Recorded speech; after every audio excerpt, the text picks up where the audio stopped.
Welcome to a early edition to your National Signing Day extravaganza that's going to kick off on December 20th, which is today if you're watching the podcast. And welcome to the OU Insider under the Visor Sooners podcast, early National Signing Day version. So we've got a big podcast for you guys. We got Brendan Zurbrugg, the 2024 quarterback commit. We have Wyatt Gilmore, 2024 defensive end commit for Oklahoma. And then we've got Michael Boganowski, the 2024 safety commit, who will all be on this podcast. But first and foremost, Parker, why don't you introduce our first guest, because you know him better than I. Kind of give some of the accolades, what everything that Zerb's done over his high school career, and then we'll get to the questions. Yeah. So obviously we got the chance, Brandon, to visit Nippert Stadium and Cincinnati back in September when the Sooners played up there. And while we were up there, it was kind of a crazy weekend for me. My sister-in-law was getting married about halfway in between Cincinnati and Alliance, which is where Mr. Zurbrugg is from. So I was staying about 2 hours away from Cincinnati. I was staying about 2 hours away from Alliance. And I figured, man, I got to get up and see this guy in person. Turns out his high school plays at the home field of the University of Mount Union, which, for those that aren't familiar, that is the Alabama of the Division III ranks in college football. So Brandon obviously has been committed to Oklahoma since the 1st of August, was previously committed to Syracuse, was committed to Northwestern, and ended up flipping to Oklahoma by the end of July when he took his first campus visit down there. So he's been committed to OU since the 1st of August, holds basically every passing record imaginable at Alliance High, which is pretty remarkable when you consider that his dad, Chris Zurbrugg, was also a quarterback that attended Alliance High and signed with the University of Michigan, played there back in the 80s, and backed up a fellow named Jim Harbaugh with the Maize and Blue. Wow. So he's Brendan's got quarterback in his DNA. Obviously thrilled to introduce him to all of y'all. He hasn't done many interviews, hasn't put his face out there a ton. So this will be many Sooner fans' first encounter with Brendan Zurbrugg. Brendan, man, welcome to the show. Awesome to have you on. And I suppose by the time this is live, you will officially have signed with Oklahoma. So congrats on being a part of the Sooner family. Yeah, thank you. Thanks for having me. So I guess you got to start with how you got here. You were committed to Northwestern.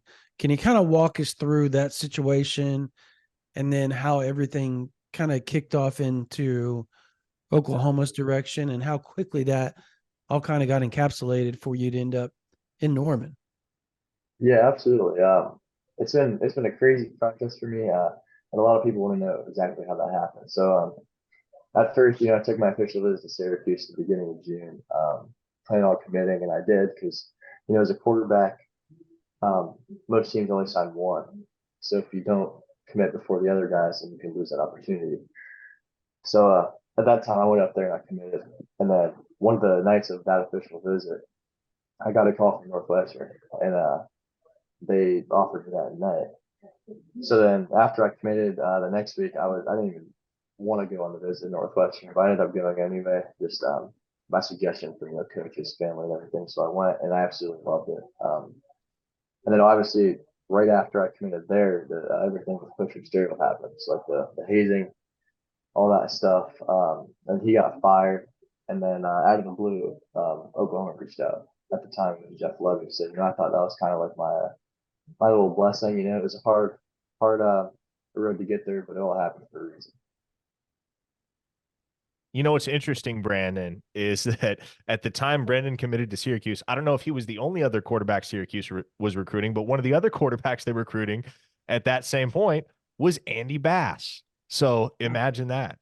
Two guys that could very well have been Syracuse Orangemen end up in the same class at the University of Oklahoma. So Brendan, tell us, and the folks that are unfamiliar, a little bit about your athletic background, how you got to this point, being a highly decorated quarterback recruit, a record setter at Alliance High, and a signee for the University of Oklahoma? Because obviously football is the main thing for you, but you do a lot outside of football. So kind of take us through your journey in the sport of football and the other sports that you've participated in over the years. Yeah, definitely. I started playing football in third grade. I started playing basketball in second, baseball when I was super young. So, I've been through a lot of different sports, but football was definitely my first love, though. Since my dad played in Michigan, I was just born in a football family. My grandpa also played at Miami of Ohio, so it was really in the blood. Um, so as soon as I started playing football, I just loved it. I knew that's what I wanted to do in college. I had that as my big dream. So kept working hard. Ran track, so for speed mostly, and then eventually I actually started really liking track. So I became an All Ohio hurdler for 2 years. That was pretty cool. But yeah, just a lot of hard work, lots of different sports. But now that I can strictly focus on football as well, I think I'll have some pretty major improvements. So you talked about all the sports that you played growing up. In high school, were you a two-sport athlete? And if so, let's say you're playing basketball right now. How hard is that to give that up and just go into college? You're essentially your final semester of high school. Right. Yeah. So I was actually a three-sport athlete in high school. Oh, wow. Football, basketball, and track. Um, and honestly, it was kind of like a no-brainer. I just knew that coming in early would definitely be for the best. Now, you took one unofficial visit to Oklahoma. It was enough to get you to commit. That was at the end of July, obviously. Publicly announced the commitment pretty shortly thereafter, and then didn't end up looping back around for your official visit to Oklahoma until December, because obviously you got a season to play. Alliance to Oklahoma, that's a far trip. That's about 1,000 miles. So it's not just like you can take a jaunt down the road for an OV in season. So you took the official visit at the beginning of December that had been on the calendar for a while, but what you might not have been anticipating, what I think a lot of folks weren't anticipating, was that the offensive coordinator you committed to at Oklahoma initially, Jeff Levy, ends up taking the head coaching job at Mississippi State. Seth Luttrell gets promoted from off-field analyst at Oklahoma to OC. Obviously, he's got a distinguished background as a play caller, as a head coach, but there is an element of newness there in that change. And so I know you said you had interacted with Luttrell a little bit on your unofficial at the end of July, but how did your experience on the official visit in December kind of lend you some insight into how Luttrell operates and how you can expect to be coached? Yeah, definitely. It was good on the visit, especially because they had a practice I was going to go to. So I got to sit in on the quarterback meetings before practice, the offensive meeting before practice, and then obviously watch the lead coach during the actual practice. So, I got to gain a lot of knowledge from that. I like the lead coach. I'm really excited to play for him. Yeah, definitely really excited to play for him. He's a great guy, a great offensive mind, as you said. North Texas, Indiana, North Carolina, has that successful offense ever. For you, kind of being, I guess, the guy that's more of the outcast, more you're away from everybody within the recruiting class, right? A lot of the guys knew each other, whether they played in Texas or Oklahoma or even Florida. For you in your position, has there been anybody that has gravitated towards you in the class that you've been able to, I guess, build a really strong bond leading up to your arrival in Norman? Yeah, not much because my late commitment. I met some of the guys on my unofficial visit in July. Mm-hmm. Yeah, there's a couple guys there that I started building a little relationship with. Andy Bass, who was also visiting at the same time I was, ended up committed. We were kind of there together. Did a few things together on the visit, so started kind of building a relationship with him, and he had some experiences like I had with the Syracuse thing and all that. So I was able to get to know him a little bit, and I was able to get to know Michael Hawkins a little bit. Talked to him on the visit. A couple receivers, Zion, Mhm. and some of those guys. But yeah, I think most of that relationship building will be when I get there. But I'm not going in completely blind.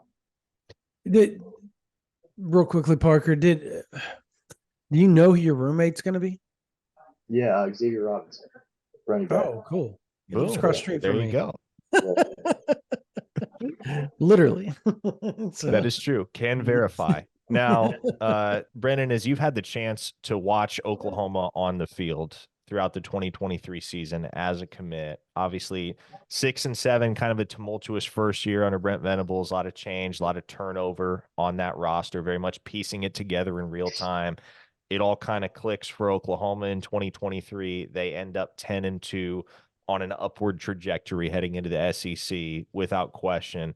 What have you been able to see from the program and from the offense specifically that encourages you about what you're jumping into at OU? Oh yeah, definitely. Just watching their offense. I mean, it's you can just see it's one of the best offenses in college football. The way it's called, the way they run it, the fast pace, the explosiveness, the weapons they have on the offense. It's really exciting, fun to watch, and I'm sure it'll be even more fun to be a part of. do you have I guess a skill set or something about your game that you feel very strongly about that you think people, I guess, underrate you in your abilities, whatever you feel confident in, and what is that, and why do you feel so strongly about said skill set? Yeah, I'm not sure you'd say it's kind of like an underrated thing, but definitely like as you've seen this season with the BG, he's uses legs a lot. Called him with like some quarterback running options in the offense. I think that's a strong part of my game as well. Ran the ball for over 1,000 yards this last year in high school. Oh, wow. Yeah, so when called quarterback runs, or even when a play breaks down, I think I can make stuff happen with my legs. Yeah, make no mistake, folks.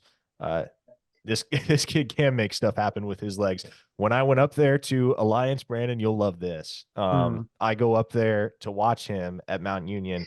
Literally, first snap of the game, he took off 91 yards for a touchdown. I That's kid you right. You not. told me First about snap of the that. game. Like, oh, hello, welcome to Alliance, Ohio.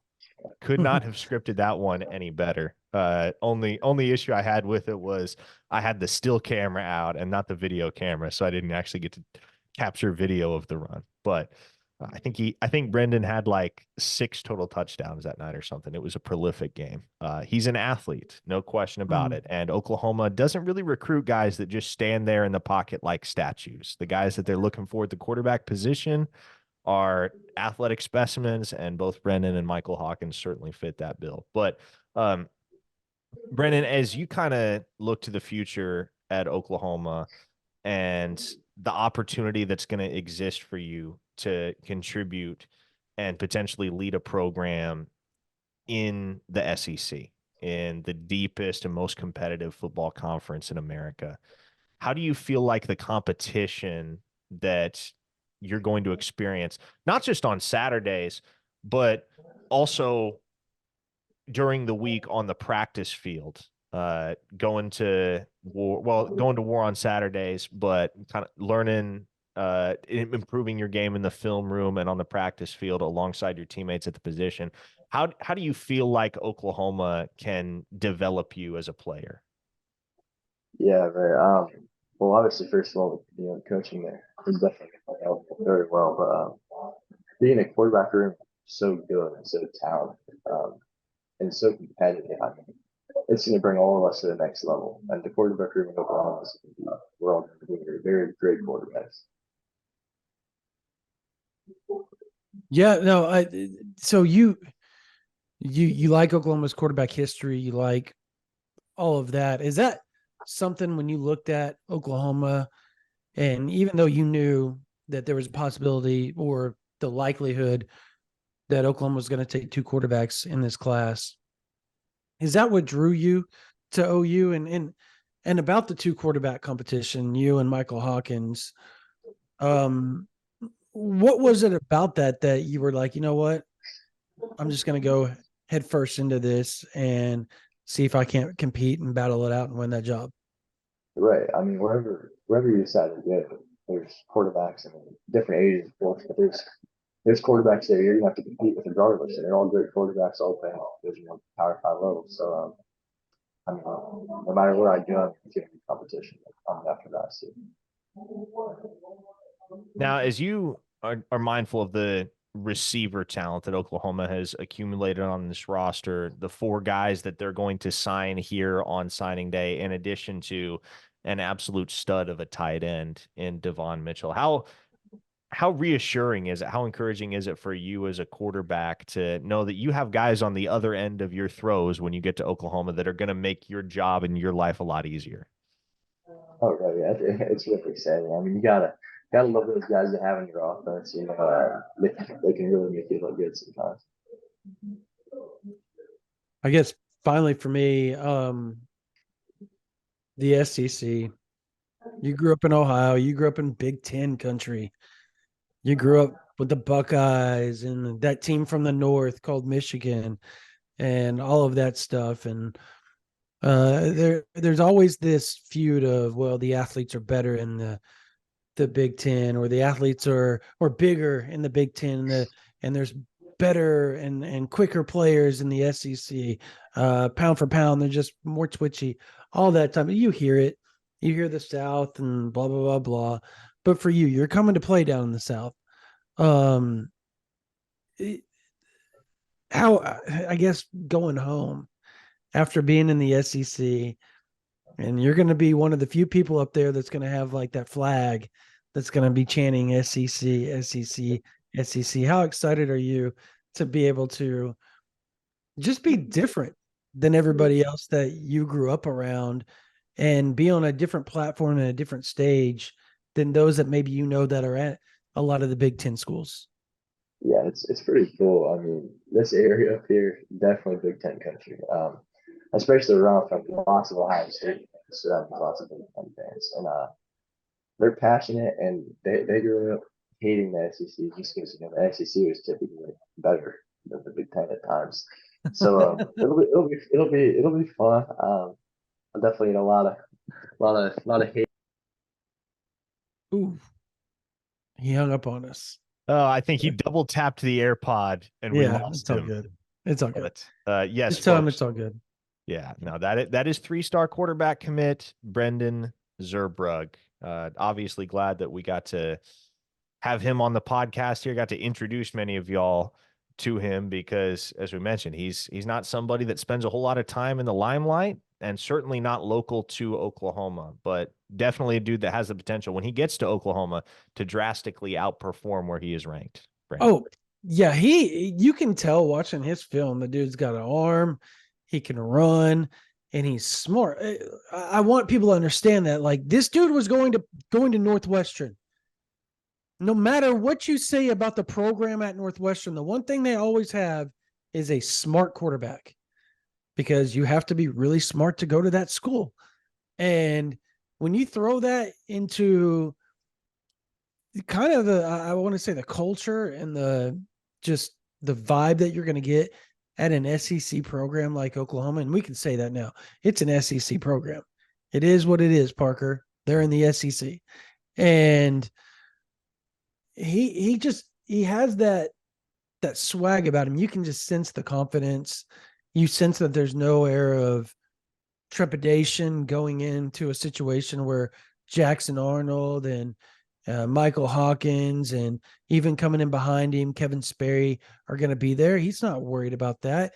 And I thought the other cool part for him was, obviously he cut off in the middle of that answer about the SEC, but you could tell he was excited about it.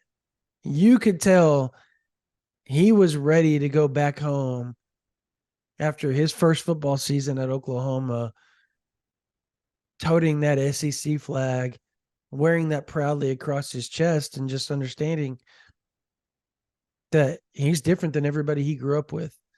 And there's a part of me, Parker, I'm going to say it, that kind of feels like this dude's going to be something before he leaves Norman. Well, and here's you just what I kind of like. get that feeling with him. Well, and here's what I love about Zurbrugg.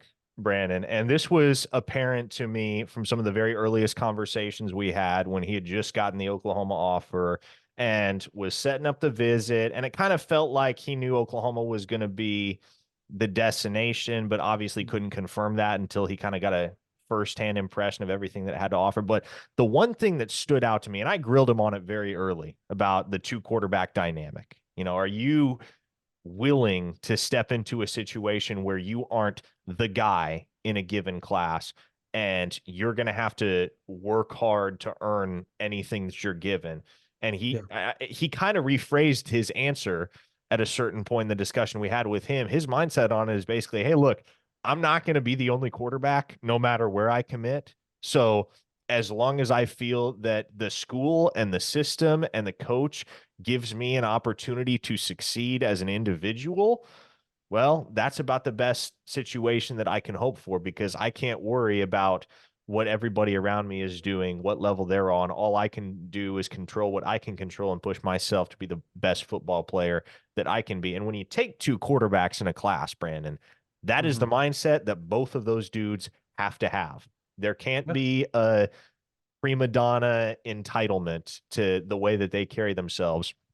They both have to be very narrowly focused on their goals and how they can attain them, regardless of what their competitors in that quarterback room are doing. Their mission has to be, okay, regardless of who is alongside me in the film room and on the practice field, I'm going to outwork them. I'm going to push myself. I'm going to push myself harder than whoever I am lining up alongside when we take reps at practice. And you sense that in Hawkins, you sense that in Zurbrugg.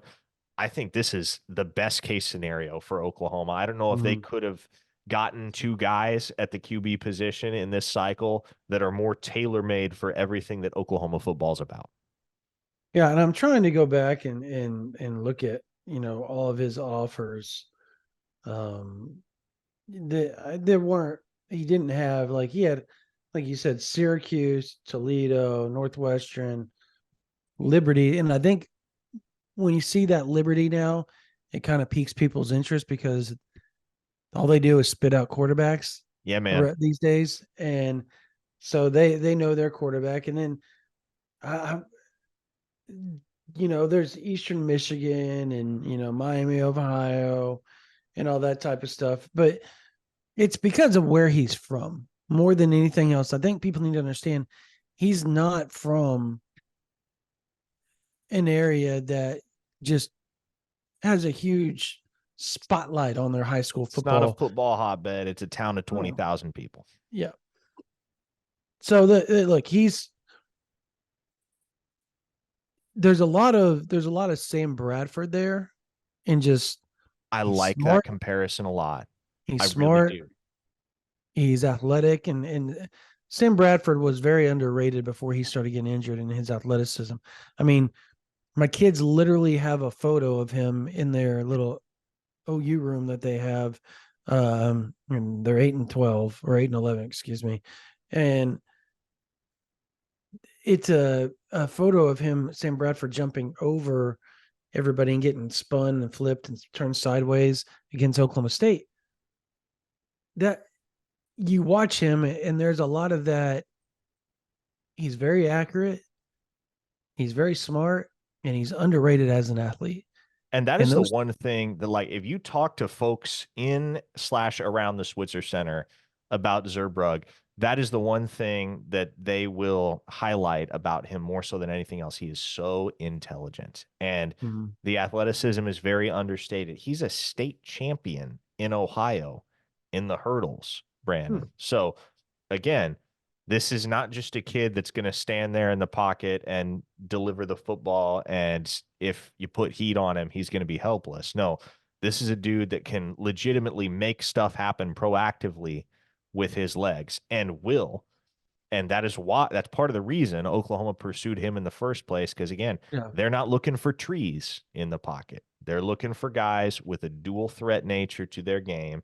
And I do really like the Sam Bradford comparison, because the other thing about Sam Bradford, and you know this better than I do, because you obviously were a full-fledged adult when Sam Bradford was graduating high school. I was still a child. But the thing about Sam Bradford was he wasn't a finished product. Far from it. And you make me seem old, man. He is 3 years younger than me. well, at least amongst the OU Insider crew, you are the old man. Yeah, But that is true. That's Zurbrugg, true. and what I think is exciting about Zurbrugg is you can just tell he's so far from a finished product. There is so much more to his game that he can unlock and improve on with proper coaching, and he's going to be willing to submit to that coaching. He's going to be willing to let himself get better and not feel like he's the complete package and act like that. Man, you made me feel. I've known Sam and his dad Ken forever, and you made me feel so old. And I was a junior his freshman year. We played each other in basketball. Goodness, Parker, don't age me like that ever again. Don't overage me like that ever again. My goodness. All right, back to I digress. Anyways, coming up next, who do we have? We've got So in any minute now, we should have Wyatt Gilmore joining us. And the backstory with Wyatt Gilmore, for those that aren't aware, is this is a kid that grew up in the suburban Minneapolis area. He grew up a Miami fan. We're going to have to ask him why. I'm not sure I know why. I'm not sure I know why he was a Miami fan. All I know is that he was a Miami fan growing up. Mhm. He had an offer from the Gophers, the hometown team, had an offer from Miami, the team he grew up cheering for. And the Sooners hadn't signed a player from the state of Minnesota in 60 plus years. And so, yeah, you want to talk about a black sheep when you think about the conventional nature of Oklahoma recruiting. Wyatt Gilmore is not the type of kid that Oklahoma historically would have pursued or landed. And so that was a Jim Tatum and Bud Wilkinson type of deal. They were Minnesota guys, correct? Yeah, I can't remember the guy's name, but the last Minnesotan to suit up for OU, I'm pretty sure suited up in 1963. And so he had to be recruited by Bud Wilkinson. Wow. Yeah. That's awesome. It makes sense because Bud was from Minnesota. Or at least he coached there before he came to Oklahoma. Wyatt Gilmore's super underrated. We're about to have him on here in a second, but he's super underrated. You and I have talked about him being a French 4-star forever. Yep. He's a guy that we think just because we have him, labeled as a French 4-star right now, doesn't mean that we feel like he is not going to exceed that or have a feeling that he's not going to exceed that once he gets to Norman. Because when you look at his film and particularly his junior and senior film, Parker, it's awesome. This episode of the OU Insider Under the Visor podcast is brought to you in part by HelloFresh. With HelloFresh, you get farm-fresh, pre-portioned ingredients and seasonal recipes delivered right to your doorstep. Skip trips to the grocery store and count on HelloFresh to make home cooking easy, fun, and affordable. That's why it's America's #1 meal kit. During the bustle of football season, I love using HelloFresh to cut down on my meal prep time and to ensure I'm still getting a nutritious and hearty meal every single day. Say hello to a stressless holiday season with the help of HelloFresh. Skip the grocery store and save time with easy, tasty recipes delivered straight to your door. 'Tis the season for giving and gathering, and with HelloFresh, it can also be the season of saving. Actually save money this month with fresh recipes delivered cheaper than takeout. And with pre-portioned ingredients, you'll never waste money on excess food. So go to HelloFresh.com/OU Insider Free and use code OU Insider Free for free breakfast for life. One breakfast item per box while your subscription is active. That's free breakfast for life at HelloFresh.com/OU Insider Free with code OU Insider Free. This episode of the OU Insider Under the Visor podcast is brought to you in part by Manscaped. Santa baby, the season for a fresh cut is finally here with the sponsors of today's show, Manscaped. The leaders in below-the-waist grooming have just launched their 5th-generation performance package to help you avoid another silent night in the bedroom this year. Take care of your special snowflake with the Lawnmower 5.0 Ultra and watch your South Pole shine like never before. Folks, I am all about comfort this time of year. There's just something about cold weather that makes you want to be comfortable, even more so than usual. What is exceedingly comfortable is Manscaped's Boxers 2.0, featuring their signature jewel pouch to keep you cool, calm, and collected. And don't forget, the Lawnmower 5.0 Ultra is the crown jewel of the holidays, and dare I say, the best ball trimmer of all time. The electric razor's advanced skin-safe technology is a lifesaver and known for reducing nicks and cuts on your Santa sack. So get 20% off and free shipping with the code OU Insider at manscaped.com. That's 20% off with free shipping at manscaped.com when you use code OU Insider. Say ho, ho, ho to a well-groomed mistletoe with Manscaped. All right. Without further ado, we are going to welcome in our guy, Wyatt Gilmore. Whoa, welcome, look at Wyatt. that. He's got the balloons. He's repping ready. the crimson, baby. Yes, sir. Yeah, Wyatt, we were just explaining to everybody how significant it is that the Sooners are signing a player from the state of Minnesota. I'm not sure how aware of this you are, but it hasn't been done in a long, long time. So you were the one to break the drought in the land of 10,000 lakes. And man, I think that is the best place to start for a kid like you, who's a 13, 14-hour drive away from Norman, America. Grew up a Miami fan, obviously had the Minnesota offer, had the opportunity to stay home and play for the Gophers. What was it about Oklahoma that sold you on being a Sooner? I'd really just say the coaching staff. I mean, immediately after talking to Coach Chavis for the first time, I knew they were going to be a big contender for me. And I mean, it just clicked. Just felt right. So for you, and you talk about, you said first time you talked to Coach Chavis, what is it about him that made you feel like, man, I could see myself playing for that guy instantly from the very first time you guys spoke?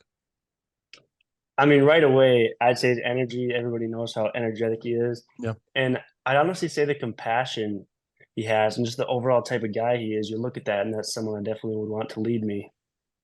Now, it's a very basic question, but I don't know the answer, and I feel like we need to know the answer. You grew up a Miami fan. Why was that? On my old BS, like it was one of the first documentaries I've watched about college football, but I watched the U documentary and I just loved it. Wow, Brandon called that one. Yes. I said it had to be the U, man. Whenever we first heard it, I was like, dude, it has to be because of documentary, because they were awful throughout your whole life. So it didn't make any sense for you to just be like this obsessed fan like that outside of. But those two, the U and the U2, are amazing documentaries. And then Catholics versus Convicts. I mean, okay, out of the three, which one's your favorite? The U, for sure. The U? Which one? One or two? First one. First one. Yeah, you didn't like Greg Oden rapping in the second one? That rap. Yeah, you know what I'm talking about? Like 34 floor boys or something like that? Yeah, 7 floor boys, yes. 7 floor boys. Yes. We are going to get into the parental advisory lyrics that they got on there. Anyways, okay, so you've kind of blew up. I mean, after your junior year, in the middle of your junior year, everybody started taking notice of you. Obviously, the state of Minnesota, it plays good football, but it's not like when people talk about Minnesota football, they don't talk about it in the same breath as like Oklahoma or Texas or Florida, California and stuff like that, where high school football is just absolutely revered in those states. Were you shocked at one point, like at the very beginning? Was there an offer where like you just looked at it and went, oh my goodness, like this is a real, like I can play? I mean, I'd say right away my first Power 5 one was my first overall offer, but Iowa State, like, so I'd be working out, scrolling on Twitter, and I'd be like so angry, like seeing all these kids get offers and like, when is it going to be my turn? It just made me work so hard. And then I did not expect it at all, but I was just supposed to call one of the coaches there and just him to get to know me. And then just like in the middle of the conversation, he said, we're offering you. I'm like, there's no way. And it was just crazy to me. And it's like, you believe as a little kid growing up that you can do it. And then when you have something like that proves to you that you can, it's pretty awesome. But Parker, before you say something, he said Iowa State was his first offer. I know this is an OU podcast, Parker, but my God, can those guys evaluate talent? Yeah, they can. They are always the first offer for everybody, and they're good at what they do. That's why they win. They can go get a bunch of 3-stars and end up competing for the Big 12, because those 3-stars are probably 4 and 5 stars in reality. So like they can evaluate, man. They know their stuff. They can absolutely evaluate. That staff is very, very good at what they do. Now, Wyatt, you took 2 unofficial visits over the course of the spring to Oklahoma, took the OV in June, and you mentioned Chavis's energy and kind of what made you believe right off the bat that you could see yourself playing for him, you could see yourself being a Sooner. But getting the chance to be around campus, getting the chance to experience all that Oklahoma football has to offer and all that the University of Oklahoma has to offer, what really stood out to you when you got to see and experience that firsthand? I mean, I gotta say the campus is really cool. Like it's really like an old school type of campus, and I think that's really cool. But I think just the culture and overall feel and the people is just really cool and was really drawing me towards it. You brought up the campus, the floral arrangements that they do in the ovals. With obviously you probably were sent brochures and you saw pictures of it before you showed up, right? Or looked at it on the internet. Was it as awe-inspiring to you in person as it was on those brochures, just to look at how colorful those ovals are as far as the floral arrangements go? I mean, yeah, it's one thing to definitely just see it in like a brochure and then see it in person. It's way better and way cooler. So I you, guess one more question. Okay. So your first visit, was your first visit the Champion Barbecue? Is that your first time in Uh, Norman? no, I went to I can't remember my first visit, but then my second visit was a spring game. Okay, that's right. You were at the spring game. Okay. Yeah. Okay. So during that time, whether it was a spring game, the Champion Barbecue, whatever, at what point did you realize, okay, this is where I want to be? And when you look at your D-line class that you guys brought in, I know it was either the Party of the Palace or Champion Barbecue where y'all took like the photo, right? And it's all you all in the silhouette, right? And obviously they pieced them together from, individual photos and whatnot. But did you see this coming? Did you see the 5 that you guys have coming at that point? I mean, so on my OV, like the D lineman, we just hung out pretty much the whole time together. And there was one point during it where I don't remember who said it, but we were all just sitting there and we're like, hey, well, if you go, I'm going. And then everyone just like, well, we might want to go. And everyone just kind of like, we all knew that there was a place that we probably could land. boom, there you go, behind the scenes of how it happens at the Champion Barbecue. But Wyatt, obviously everybody knows, everybody's familiar with who you are on the football field. I'm sure they no doubt have seen the clip from earlier in your senior season where you literally threw a guy. If you haven't seen the clip, you go scroll down through his Twitter feed, you'll find it at some point. Literally picks up a guy and throws him. You can Google it. It's out there on Google. By the way. Yeah, grown man type stuff. But Wyatt, what do people need to know about who you are off the field? When you're not a football player, what are you to the world? I mean, for me, a big thing that has to do with football and without is just my faith. I'm a big guy in faith, and it's pretty much the most important thing to me.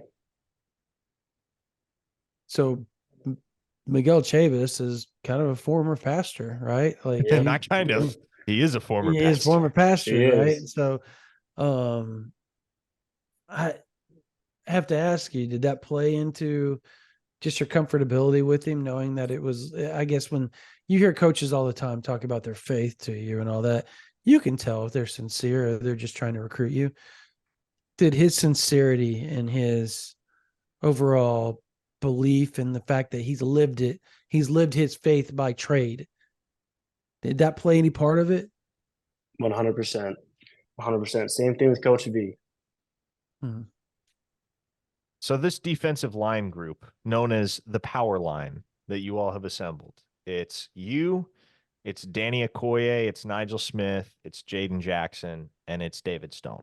Obviously, the defensive line is a group that Oklahoma has had some struggles with in the past. There have been years where it's been really good. You rewind to 2021. I think all four of the starters that year ended up signing NFL contracts. 3 of them are currently in the NFL.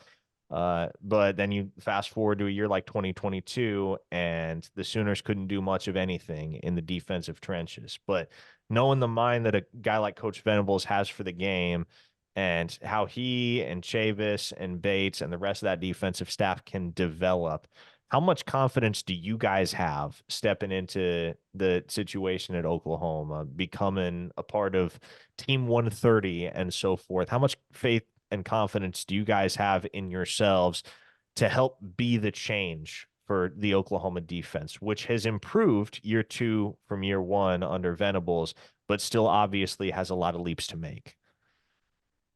Yeah, I mean, there's no doubt that we're going to be great in my mind, because you look back to Coach Venables and everything that he's done at Clemson and Kansas State, and his mind is he's brilliant, and there's just no doubt they're going to do something great. You brought up just understanding Venables' defense, and you knew that you feel they're going to take you guys to another level that hasn't been in Norman in a long time. The other guy on the defensive line is Coach Bates. What's your relationship like with him? And are you a poem guy? I guess I have to ask. Or a Sonic guy. I do like all the messages he sends all the time, but I talk to Coach Bates all the time, at least a couple times a week. But yeah, I love his messages. Awesome. Can you speak to the camaraderie that you guys have developed as a class? Obviously, you kind of touched on it based on what was going on at the Champion Barbecue, but even in the 6 months since, as you guys have kind of gotten the chance to gel as a unit, 27 of you guys signing on scholarship today. This will be released Wednesday morning. So 27 of you guys either already having signed or set to sign today on scholarship at the University of Oklahoma. How much have you guys come to grow, to learn, and I'm completely twisted up. How much have you guys come to appreciate and respect and love one another as future brothers and teammates? I mean, we talk literally every single day in the group chat, and as a whole, pretty much we're all ready to get to work, and we can't wait. We're all in. What goes down in the group chat? I mean, we're just asking each other about like how our seasons go and just talking about random stuff and how we can't wait to get to work. Any memes? Who posts the most memes? Memes? I don't know. I got one for you. And Parker knows where I'm going with this one. Can the power line grow by February? I mean, I wouldn't be surprised. But again, I'm not 100% sure, but I would not be surprised if there was an addition to. You feel pretty good about it? Do y'all feel pretty good about it as power line guys? I mean, we're not saying a name. We just want to know, because there's multiple guys out there that they're after. Do you feel pretty good about the situation of them adding another power line addition? I mean, I'm not totally sure, but it's possible. I'll put it that way. It's possible. There you go. Hey, I tried. Now, man, playing in the trenches in the SEC, obviously the football conference that is regarded by many as the best in the country. How much do you feel like that's going to sharpen your skills and help prepare you for a potential future in the NFL one day? I mean, it's huge. You want to be the best, you got to play against the best. I mean, iron sharpens iron. It's huge for sure. Did the SEC or Oklahoma moving to the SEC, did that play into your decision any? Yeah, it was intriguing because, I mean, Coach V was just starting out, and it was just something to be a part of that could potentially be great, and I know will be great. And it was just, I had to jump on it. Okay, so real quickly, 6 and 7 season. Obviously, prior to your commitment, they were 6 and 7. It took a lot of faith in you to believe, after what happened about the defense they put out there in the field in 2022. It took a ton of faith, all of you guys. I mean, because 90% of the class, 95% of the class was committed before their first ball game of the 2023 season. So what was it about that made you all feel like, you know what, we see that? And I know you said that you believe in Brent Venables and Chavis and Bates and what they're going to do as a defense, but believing and jumping in are two different deals. Does that lead back to your faith? The fact that sometimes you don't see what's going to happen, or you can't see, God, but you believe in him, right? Does it kind of go hand in hand with your faith in the staff as well, and how you looked at that before you jumped in on that? Yeah, it totally does. I'd say for sure. You and your family took a ton of visits in the spring. I remember seeing you post pictures from Purdue and Iowa and Oregon and Kansas State. Like, you guys, I don't know if you visited all the schools that offered you, but you probably got pretty close. As you took those visits, just kind of take us through the experience of being able to see and experience so many different campuses and coaching staffs, and having to digest all of that information in such rapid succession as you hit one school after the other. Yeah, it was really exhausting just going through it, especially like we had like a 4-day span where we went from Iowa to Kansas State, Nebraska. And it does get exhausting, but as you go through it, it really helps because then you can kind of compare the schools and you really know what types of questions to ask and answers you're looking for. So what type of it questions, helps. what type of questions did you and your family ask? Like, as you are evaluating these schools, what were some of the things that mattered the most to you when you got on campus and, okay, I want to see this, I want to see this, I want to see this? I mean, one of the main things for me is trying to ask like questions about if they think they'd be here for my whole career. Cause it's like you look at some guys and they jump around a lot. And that was a big thing. I wanted coaches that were going to stay there the whole time. So I guess that goes back to the culture part for you, but Nebraska is another program that in your area that is looked upon, I guess, in a higher light. You got Minnesota, Nebraska, obviously those Wisconsin, those are kind of the schools, right, in your area that everybody's kind of fans with. And you were offered by all of them.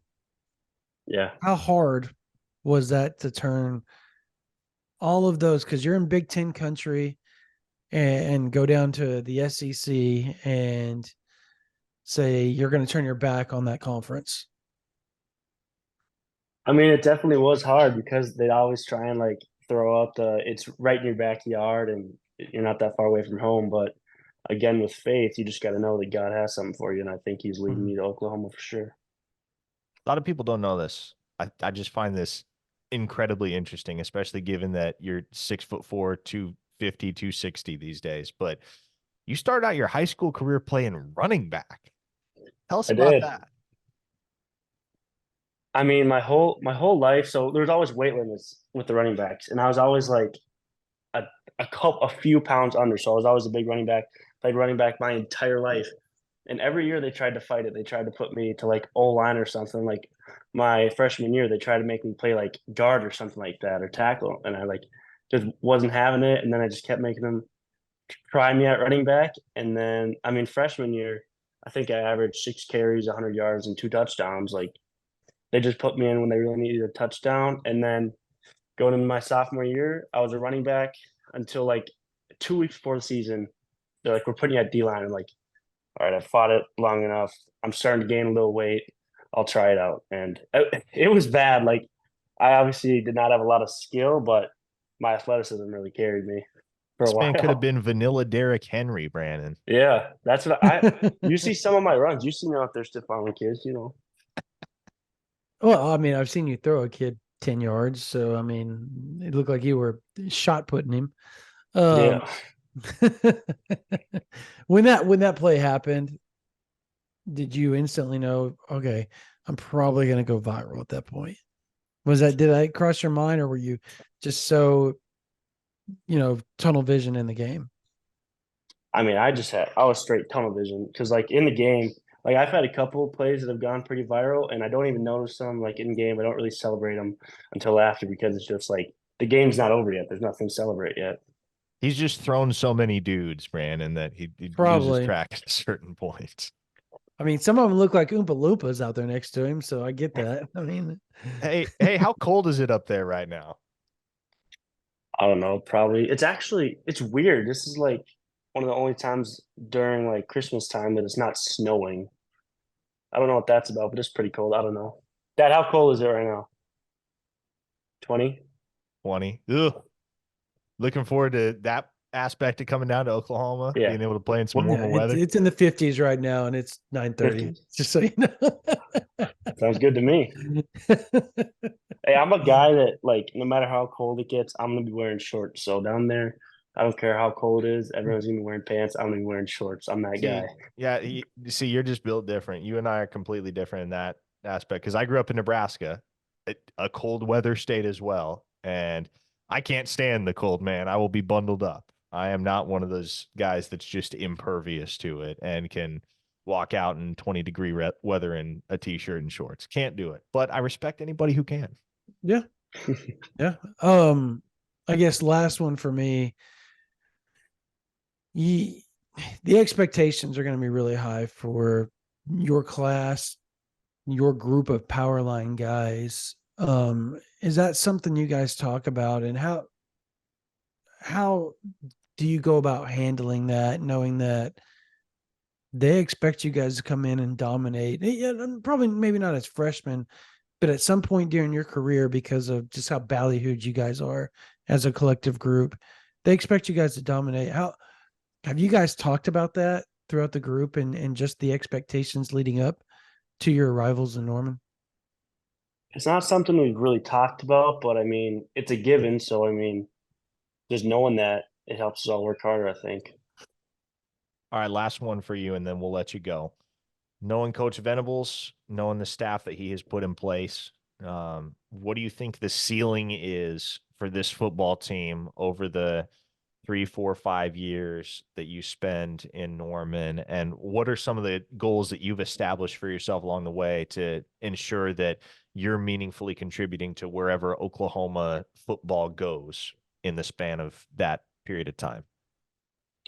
I mean, as a team goal, I gotta say national championship. We're never gonna go into a game expecting a loss. So, I mean, the goal is just to win every game, and then that'll bring us a national championship.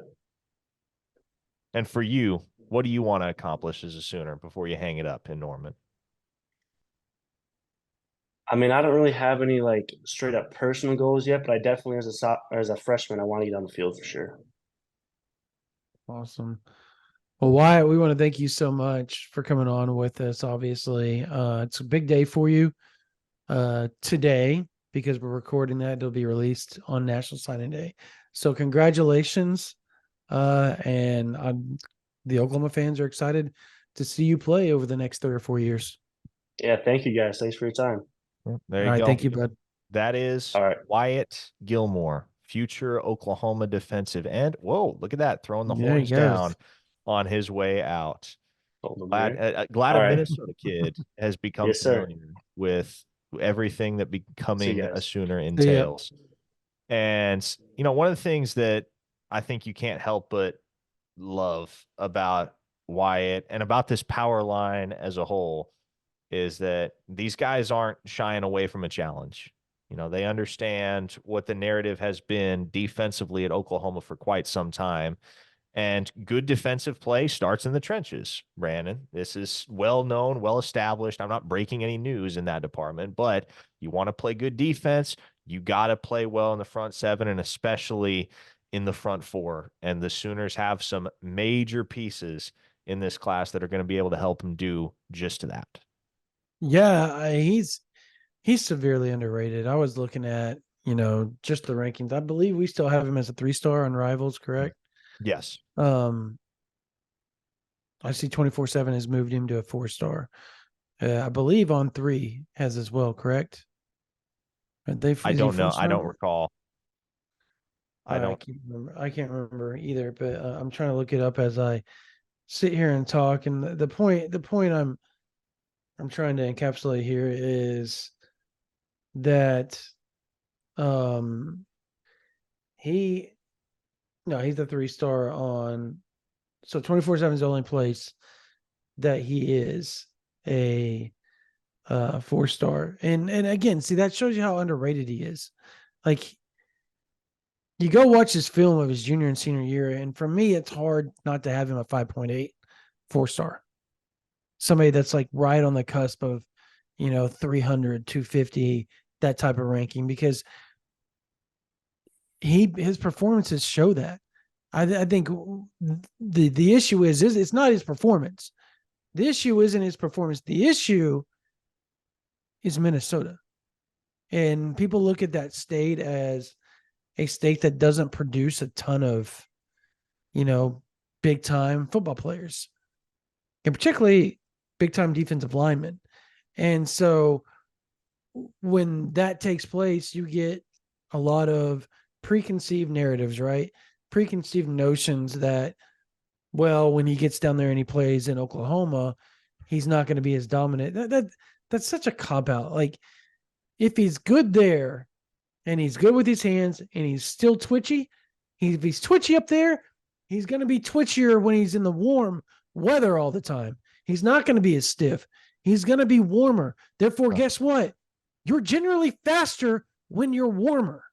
Well, and you look at some of the testing numbers and the athletic traits that he owns, and he's not going to become any less strong playing Power 5 football in Oklahoma versus high school football in Minnesota. He's not going to become any slower. He's not going to become any nicer in terms of how he conducts himself on the football field. That's a mean customer. And he has some very, very impressive athletic traits. 35-inch vertical, Brandon. How many guys you get that are 6'4", 255 that can jump 35 inches in the air? Again, played running back until his sophomore year of high school. For those that are listening on the audio version of this podcast, go to the YouTube if you get a chance and go look at his frame just in the Zoom just window. The dude is jacked. The dude, you can tell, has more weight he can put on. He probably has about 30 more pounds he can put on and still play within his, twitchiness that he already has. So he's got the length, he's got the athleticism, he's got obviously the explosiveness with the 35-inch vertical. There's a lot of things you like, and the reason why OU went after him so hard is because he is what he is. Yeah. He's fast, he's rangy, he's athletic, and he's raw. And once you hone that rawness into some fundamentals and the understanding of football and situational football and reading your keys and knowing how to do this or that, the game's going to change for him, and it's going to change for the better. And OU fans are going to like what they see. Yeah, I think the only reason he's still a 3-star is lack of exposure. I think it would have been helpful to get somebody up to Minnesota, get their own 2 eyes on him live. And I was going to do that in October. I was going to make the trek up to Minnesota and watch him in person, be able to do an in-person eval to feed to the national folks so that they could consider it as they re-ranked the class of 2024. I didn't get that opportunity because it was as I was laying those plans that our next guest on the show, Michael Boganowski, decided he was going to announce his commitment. So I had to be in Junction City for that instead, naturally. So I had to cancel my trip to go up and see Gilmore, which was unfortunate, but got to be there in Junction City for Boganowski's announcement, and he should be joining us any minute here. But that is a guy I wish I could give credit to the radio listener that texted in this feedback. I think the best way to sum up what Michael Boganowski is as a football player is he's a Big 12 linebacker and he's an SEC safety. Well, that's a fact. And essentially why and how Oklahoma recruited him, talking to sources inside the Switzer Center and in particular people that make those decisions and evaluate those type of players, and Brandon or Parker, you know that, they essentially told me, hey, the guy is big, he's fast, and Coach Venables wants guys that are big and fast going to the SEC. They don't want any of these short, stubby type safeties. And people are going to go, okay, well, what about Billy Bowman? Billy Bowman is 5'11" and weighs 195 pounds. Like he's not short and stubby. And by the way, Billy Bowman is a freak. There's not a lot of Billy Bowmans walking the face of the earth. So there's a reason why he's looked upon differently than, say, Robert Spears Jennings or Peyton Bowen or even a Jaden Hardy and a Michael Boganowski. Like Jaden Hardy is skinny, but he's got so much length on him and his frame is so big that he's going to go from a $180 to 205 really quick when he gets in a nutritional system and a strength and conditioning program like they have at Oklahoma. So those are the type of guys that they're trying to get now, and they've been really successful over the last two classes. We don't even talk about Aaron McCarty. Yeah, and Aaron McCarty's he's been hurt, but before he got hurt, everybody was talking about that dude probably has a chance to play as a freshman. So again, they've evaluated well. That safety room is really talented, and none other than our guy Michael Boganowski, who is joining us right now, the 4-star safety out of Junction City, who just got done playing in the U.S. Army Bowl yesterday in Frisco, which we'll get to here in just a second. There's the man. There he is. Michael, welcome to the show. Thank you for joining us. Again, this is 4-star Michael Boganowski. A lot of people wanted him at linebacker, but Oklahoma was the one school that pushed him at safety, and that's where he wanted to play. Yes, you just got done playing in the U.S. Army Bowl just yesterday. How was that experience in Frisco in that complex on Cowboy Way? It was great. It's great. I'm very grateful for the opportunity to go out and compete against other top guys. So, real thankful for that. You made plays, man. Yes, sir. I was flying around. I was surprising myself a little bit.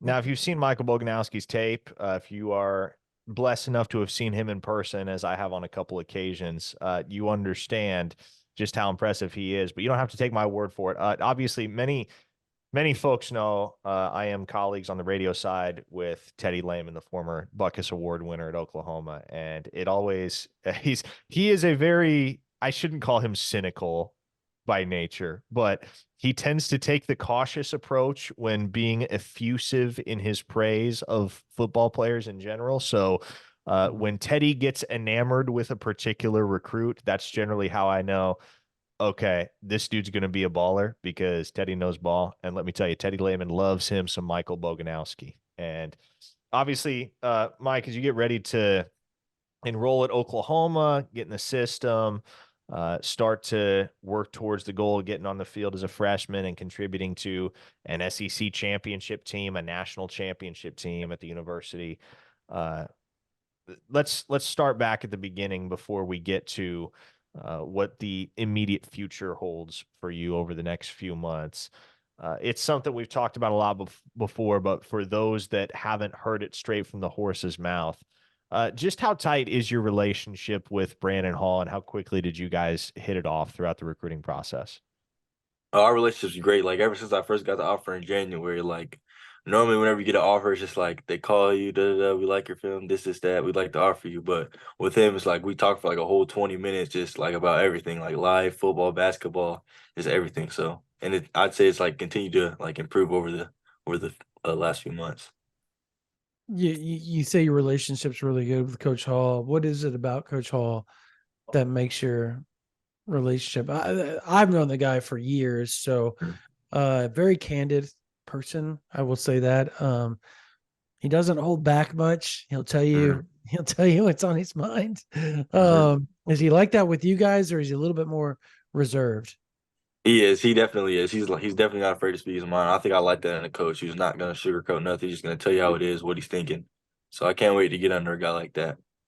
Having played a ton of linebacker in high school and getting ready to make the transition to safety, how much does Coach Hall's guidance and knowing that you're going to have the support of the entire coaching staff at the University of Oklahoma as you approach that transition, how much do you feel like that's going to make it easier for you being able to learn the position and how Brent Venables wants it to be played? Because every single position in Brent Venables' defense, he wants it to be played a specific way. So how much easier you feel like that transition is going to be for you? I feel like it's great. You know, they both kind of. I mean, Coach Hall, he was a GA under Venables, so he understands the defense as well. So I know he just put me in the best spot to be able to go out there and contribute to the defense as early as possible. So, K-State, obviously, that's the hometown team. I mean, you guys are a stone throws away from 15 minutes away from the campus. And how many years have you lived in Junction City? Since the summer going into second grade, so however long, maybe So 10 you years. grew up there. So essentially, yeah, you grew up there. You've been there for 10 years, a decade. So you've been around that Kansas State program a long time. And then obviously you got a strong relationship with several of the staffers. Your dad played for the linebacker coach there, Coach Standard. And so you're talking decades worth of relationships there. The difficulty in just turning them away. Yeah. Can you talk about just how hard that phone call had to be? Oh, it was real. I mean, they took it good, but it was definitely a hard call to make. Just like telling them I'm not gonna go there. Like, you know, they were my first offer right down the road. It was definitely tough, but I had to tell myself, like, what do I think will be the best decision for me? And ultimately that was Oklahoma. So yeah.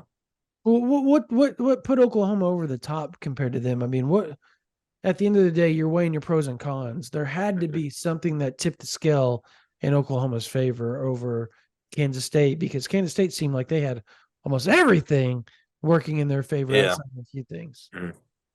I'd say just the culture, the culture at Oklahoma. Like, after I kept taking more and more visits, just seeing what the whole program was about, what Coach Venable does, that was another big thing. Like, I always tell people, time I ever went to Oklahoma, Coach Venables, he laid out his vision for the program.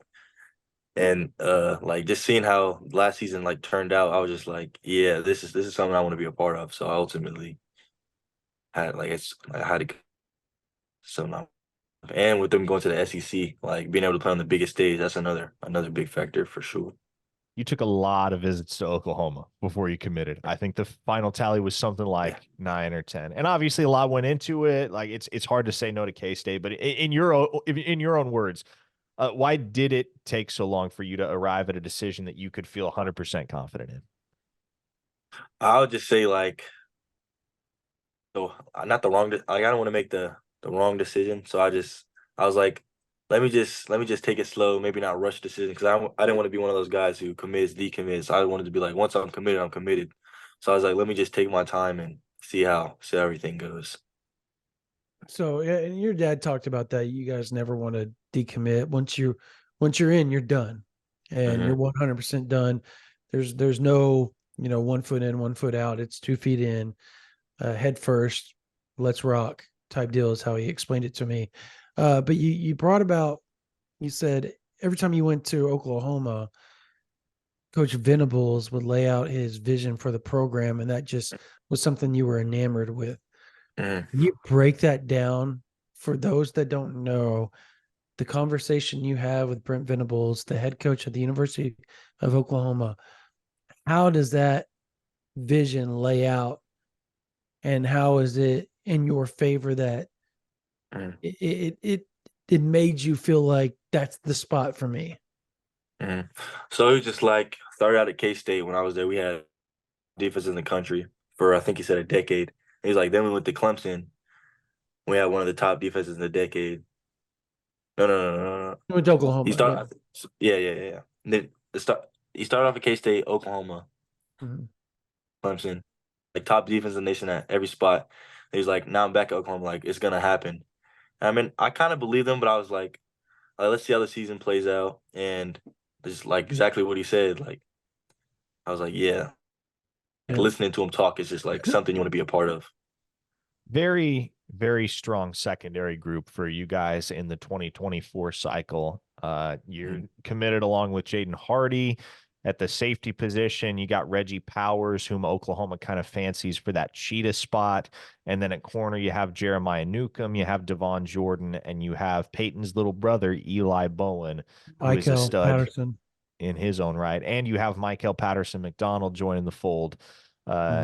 Best friends with David Stone and a 4-star prospect from right up the road in Westmore High School. 7 defensive backs, man. That is a lot, undeniably so. But when you think about the next generation of defense, specifically in the secondary at the University of Oklahoma, how much confidence is there amongst you guys as a group that you can help solidify the back end of an SEC defensive core? Oh, there's a lot. We're all really talented, and there's talented guys in front of us. So just being able to come up under them and take stuff from them, I think it will put us in a great spot for whenever it's our time to step up. Who are some of those older guys that you're excited to learn from? Definitely Billy Bowman. That's one for sure. A guy that caliber. Peyton Bowen, another good guy in front of us. Woody is a corner, but he's a great player as well. So just like guys like that, just can't wait. You think Woody's back around next year? I don't know. He's not really. He's kind of quiet. I feel like he doesn't. Like I've talked to him a little bit on Instagram and in person, but he's always kind of just keep stuff to himself a little bit. I guess I'll have to stay tuned and find out. That'd be big. That'd be big if Oklahoma got him back for a 6th year. I wouldn't be shocked, actually, but that's a whole other conversation. So you said you would want to learn from Billy Bowman. Seeing B Hall's been there for now just his 2nd season, and you saw it in year 1 with B Hall, even though the team was 6 and 7, you saw the growth in a player like Billy Bowman. You saw the growth in a player like Justin Harrington. You saw a growth before Justin Harrington got hurt, obviously. Kendall Dolby, you saw what he did when he was thrown into that cheetah position. He was brought in as a safety. You saw the growth of Peyton Bowen, all that. As you watched that unfold and then saw just the massive jump between 2022 and 2023 with Billy Bowman, is that something you looked at and went, okay, this guy knows what he's doing with safeties? And it's maybe a rhetorical question, but did that add to the comfortability of you choosing Oklahoma in the end? For sure. Because the first year they're all scrambling, learning a new defense, and then next year they really get to lock in and really more experience in the defense, and you see the jumps that were made. So yeah, it definitely has some more comfortability for sure. Being able to go up against this crew of wide receivers and pass catchers that Emmett Jones and Joe John Finley have assembled in practice every day.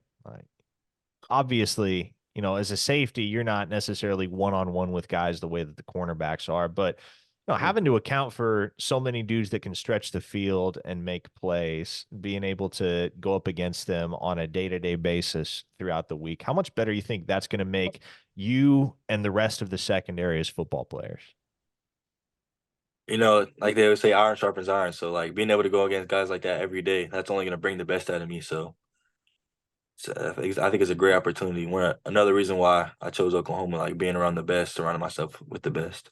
I'm sitting here watching videos of Ivan Carrion doing the hurdles, and it's just that question sprung to mind. I was like, man, I bet matching up with these wide receivers is going to make this Oklahoma defensive back core a lot better, a lot quickly. Yes, sir, for sure. So I asked Brennan Zurbrugg this same question, and I'll ask you the same one. You're up in Kansas, and I should have asked Wyatt the same one. So the 3 guys that we have on tonight or for the initial signing day podcast are from Minnesota, Ohio, and obviously Northwest Kansas. I guess if you want it, Central West Kansas or Northern Kansas. So you're kind of away from a lot of the commits from Oklahoma and Texas and Florida and everything in between there. But is there anybody that you've just kind of gravitated towards in this 2024 class that you feel you're really comfortable with and you can't wait to be around when you show up in January? And who is going to be your roommate? Reggie Powers. Like me and Reggie, before he committed, we were up there for a game day and we kind of chopped it up a little bit more. Then he came back for his official and we got to spend a lot of time together and we really hit it off. So I'd say that's the one that I probably bonded with the most. But other guys like Jaden Hardy, Michael Patterson, JJ, Stone a little bit, and Nigel, like just like all of them really. Oh, and Danny, everybody. Okoye. Mm-hmm. Yeah. Real quickly, I asked Wyatt the same thing. You're a defensive guy. Mm-hmm. Will the power line grow by February National Signing Day? Do you feel there's a chance for Oklahoma to add another defensive lineman? I think so. I think so. Yeah, confidence feel seems pretty to good. be high amongst the commits. Yeah, it is. It is. That's cause for optimism right there. No question about it. Now, Mike, we talked a lot about football. What should people know about you off the field? Like when you're not playing football, when you're not actively working to make yourself better on the gridiron, what do you enjoy? What do you occupy your time with? Who are you off the football field? Off the field, although it's not too much time when I'm not really doing something, but I'd say just whenever I'm not like doing something sports related, just hanging out with friends and stuff like that. What I do most of the time whenever I'm not doing anything sport related, just hanging out with people and stuff like that. Family. What game is it that you and Jaden Hardy play together? We played Warzone. Warzone, that's right. Yeah. During your recruitment when you were undecided, it seemed like that was where you and Jaden Hardy really started to grow together. And did that help you move in, kind of lean towards Oklahoma a little bit because you guys were doing that and playing that game almost on a daily basis together, getting to know each other through a different avenue other than football? Yeah, definitely. It definitely we're kind of like our relationship was kind of brought to us like through football, but like being able to connect like on just like on the game, like that was definitely another thing, like another added factor, like being comfortable around a guy. How much has your dad being in the military shaped you as a person, as a football player, just overall? I'd say a very big part of the military. We're always moving around, even though I haven't had to move around too much, but he's always moving around. So I say it definitely just like maybe hardened me up a little bit for sure. Well, and Like one of the things that I know Andy Bass has mentioned is he's got a dad that was in the Marines, and you know, you come from a military family, you're generally conditioned to have a work ethic that is above and beyond those of your peers. Have you kind of felt that throughout your childhood, growing up, adolescence, and such? For sure, for sure. Yeah, most definitely. Especially when we lived in Georgia, and he was more like I might have been fresh when he was a drill star, and he was more like fiery. Definitely, definitely for sure. He coached you when you were growing Yeah. up too. How was Mike Senior as a little league coach? That was great. Spill He the was always beans. on. Spill the beans so we can rub it in on him. It was great. He's always pushing me to like be the best, and I think that's a big part of like where I am right now. Just like him being there and pushing me with, and then him playing at the level that I ultimately wanted to be at. So like yeah, just him coaching me and pushing me and telling me what to do, like being a mentor. It was a big part of like who I am now. Does the having a dad coach you, does that make it easier? Like when coaches that aren't your father come up to you and they start chewing your butt out, does it kind of make you laugh when they think that they're getting to you and you're just like, man, my dad's way harder than me than you are. This is nothing. Yeah, for sure, for sure. Yeah, most definitely. Most definitely. Okay, Michael, one more question and then we'll let you run. But as you prepare for the challenge that lies ahead at Oklahoma, how high do you think the ceiling is for this program under the direction of Coach Venables, even in the SEC? And what do you think are some of the tangible steps that you all need to take as a program in order to get there? So I think definitely ceiling's a national championship, like for sure. I definitely think like under Venables, it's definitely something that could be attained. And then like some of the steps I was saying, just taking it week care of business and just seeing where it goes. You say the goal is obviously national title. I think that's the obvious way to look at it, being at Oklahoma. You feel pretty confident that you guys will be competing before your time's up?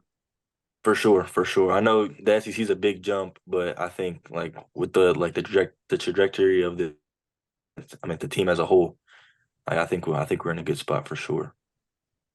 All right, man. Congratulations on the big year. Congratulations on the day that you're going to have, fulfilling a dream. You're now a Division I college football player. So on behalf of Parker, just want to tell you congratulations, man. So I appreciate it. All right. That's 4-star safety. And now Sooner signee, Michael Boganowski. Thanks, man. Thank you so much for joining us. Of course. I appreciate you guys having me. All right. We'll see you later. See ya.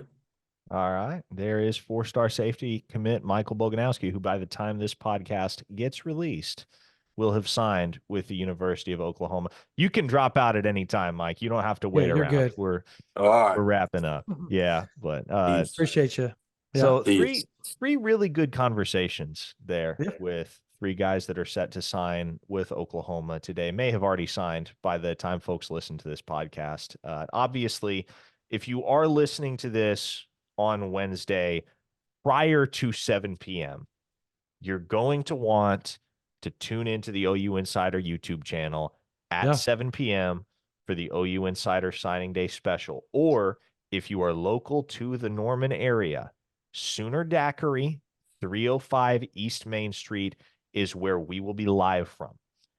Sooner Daiquiri is going to host the OU Insider Signing Day special. It will feature 11 interviews with members of Oklahoma's 2024 signing class over the course of 3 hours. 7 to 10 p.m. we will be continually live streaming on the YouTube channel for your viewing and listening enjoyment. It's going to be a bananas day of content on ouinsider.com and certainly on the YouTube channel as well. Yeah, it's going to be awesome. We're also going to have guys live and in person there at Sooner Daiquiri. Andy Bass, I know for sure, is signing his NLI on the show. So yeah, and it sounds like David Stone and Mike Hill are as well. It looks like, at least that's what it looked like when they released an edit today. I don't know if that's fact, but they said 7 to 10 come join them for the National Signing Day deal. So that'll be interesting. Them apples? Yeah, that'll be interesting if that's truly going to happen there. To add to that, and to kind of clarify something, so they're going to be opening for the first time tomorrow. Like they finally got approved, all that. There will not be daiquiris tomorrow. They're going to wait until they got to get their liquor license. So by the time there will be daiquiris, just not of the alcoholic variety. Yeah, not the alcoholic version. I guess that's the best way to say it. Yeah. It's my paradise, folks. Yeah, it is Parker's paradise. That is correct. So here's the deal so by the time the students arrive back at school, they will be approved. Liquor license will be up and ready to roll. But we are helping them open, get it out there to the public. It's a really cool venue. It's going to be a lot of fun. We're expecting several Sooner fans to be there. Obviously, there'll be 4 or 5 OU signees that will be in person. And if you can be there, join us. There'll be big televisions with the OU North Carolina game going on as well. So lots going on in Sooner Nation tomorrow with National Signing Day and the OU basketball program playing a essentially top 10 matchup in the Jumpman Invitational in Charlotte, North Carolina. And then on top of that, it's just going to be a lot of fun. You get to hang out with us. You get to hang out with David Stone, Michael Patterson McDonald, Andy Bass, Xavier Robinson, and you may have some 25 guys that just kind of meander in there a little bit. Michael Hawkins may be there in person as well. Correct. He's getting to Norman tomorrow because he starts practice with the team on Thursday. It sounds like Kevin Sperry may come down. We'll see. It may just be a smorgasbord of Sooners commits and signees showing up down there. So if you want to come down, want to support Larry McDonald, who is Michael Patterson McDonald's father, and his business, please do. We would love to see you. There's only a certain number of people that are going to be allowed in there due to the fire marshal code. They will have a bouncer at the door that'll be keeping track of the numbers and allowing in and out and all that type of stuff. So, but we'd love to have you 7 to 10 on National Signing Day. If you're listening to this, it's obviously National Signing Day. Come join us at Sooner Daiquiri in Norman. If you're not a member of the OU Insider, this is the perfect time to do so. Transfer portal is still rocking and rolling. Evan Stewart just entered the portal. And if you know anything about Evan Stewart, he's wanted to be a Sooner for a while. We'll see if Oklahoma pushes there. We do expect them to kick the tires there. I will say that. I got that confirmed actually today. And there's been a lot of buzz that those two, Oklahoma and Evan Stewart, have been kind of locked at hip even before he got in the portal. So we'll see if that even comes to fruition. We've seen that happen before and it not come to fruition. So not to get your hopes up, but it's still going to be fun. There's a lot of defensive line stuff that could happen down the road, offensive line stuff that could happen down the road. And then obviously, if you're on OU Insider, go check out a note on a former 5-star cornerback. Some information there. He just popped in the portal. We got all that going for you.